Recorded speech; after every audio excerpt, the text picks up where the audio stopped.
పరిశుద్ధ గ్రంథములో నుండి అపోస్తుల కార్యములు 3వ అధ్యాయం 22వ వచనం.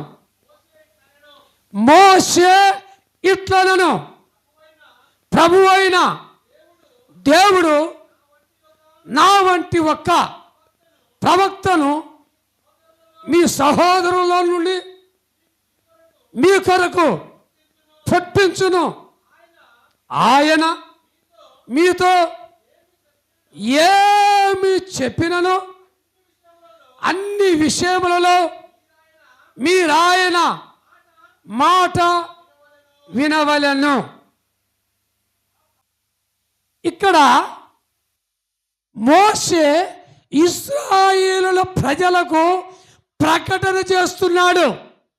ప్రకటన అనగా ప్రకటించడం, ప్రకటించడం అనగా బోధించడం.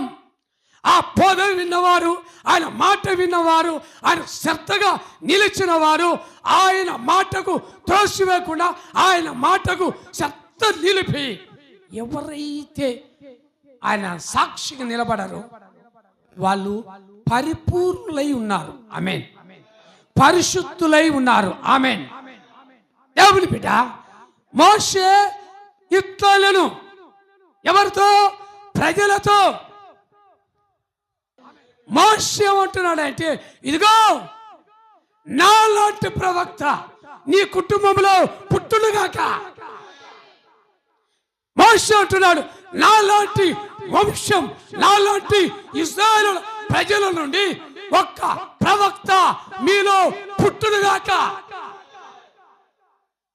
ఎందుకంటున్నాడంటే ఆయన సమీపపరాన్ని తేజస్సులోనికి వెళ్ళే సమయం ఉంది కనుక ఒక ప్రవక్త పుట్టాలి. హలో, నేనొక్కని సేవకుని, నేనొక్కని వృద్ధాపములకు వచ్చి నేను మూలలో పడిననుకో, నాకంటే మన సంఘంలో బలాటులు లేవాలి.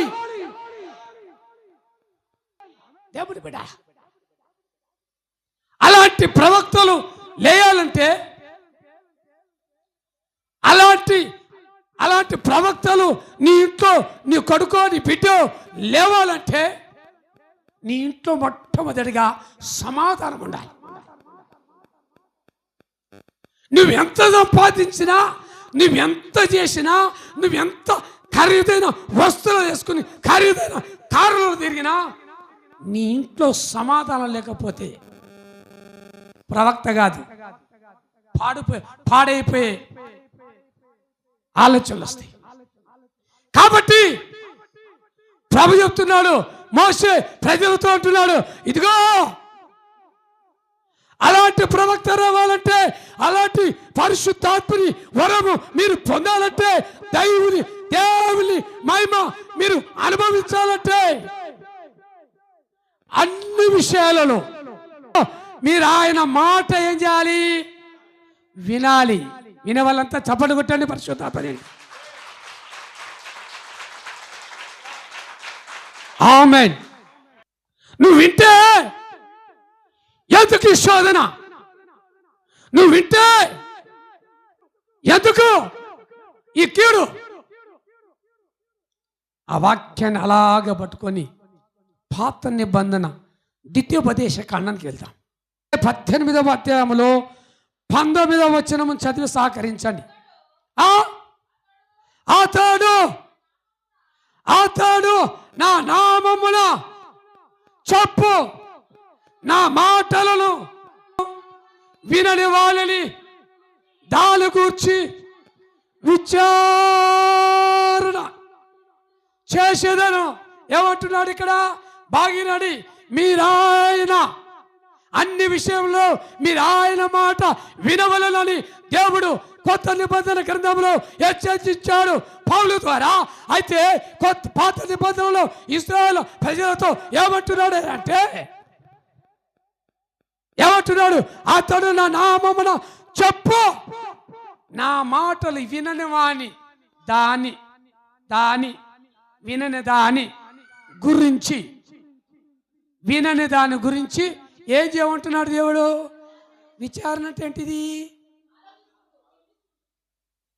మోషే ప్రజల మధ్యలోకి వచ్చి విచారిస్తుంది, ఇదిగో నువ్వు దేవుని నమ్మావు, ఎందుకు దిగజారిపోతున్నావు? నువ్వు ప్రభుని నమ్మావు, ఎందుకు సలగిలిపోతున్నావు? నువ్వు దేవుని నమ్మనట్లుండి ఎందుకు చేస్తున్నావు?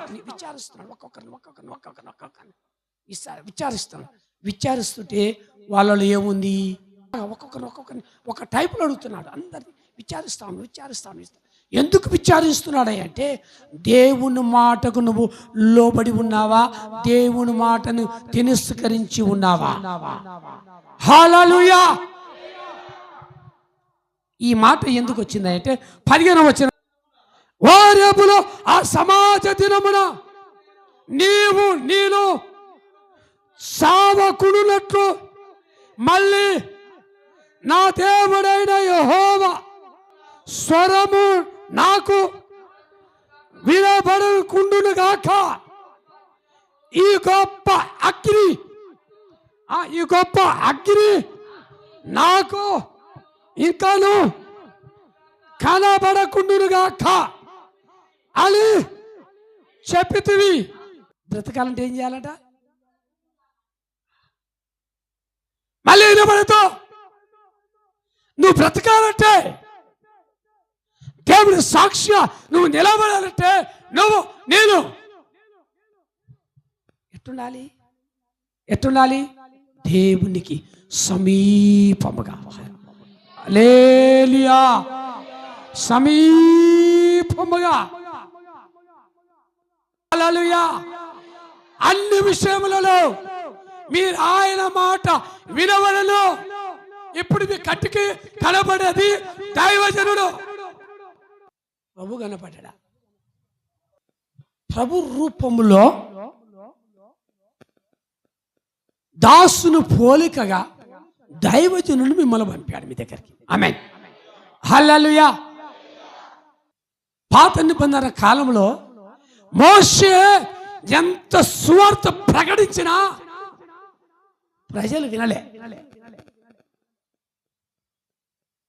కొత్త నిబంధన పరిచర్య, కొత్త నిబంధన కాలంలో 12 మంది శిష్యులు పోయి సువార్త ప్రకటిస్తే కొందరిని పట్టుకొని కొట్టారు, కొందరిని చంపేశారు, కొందరు హింసించారు.